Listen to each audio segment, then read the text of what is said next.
বর্ষবরণে একসাথে ধরা দিলেন মিঠাই ধারাবাহিকের তারকারা, কিন্তু সেখানে দেখা নেই মিঠাই অভিনেত্রী সৌমিত্রিষা কুণ্ডুর। কিন্তু কেন?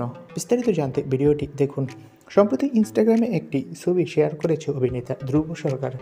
মিঠাই ধারাবাহিকে তার চরিত্রের নাম ছিল সোম। তার ছবিতে দেখা যাচ্ছে বর্ষবরণ একসাথে উদযাপন করেছে মিঠাই তারকারা। সেখানে উপস্থিত ছিল মিঠাই ধারাবাহিকের দাদু, মিঠাই ধারাবাহিকের ঠাম্মি, কৌশাম্বী চক্রবর্তী, আদ্রিত রয় আর সকলের প্রিয় রুদ্র মানে অভিনেতা ফাহিম মির্জাও উপস্থিত ছিল। কিন্তু সেখানে উপস্থিতি লক্ষ্য করা যায়নি মিঠাই অভিনেত্রী সৌমিত্রিষা কুণ্ডুর।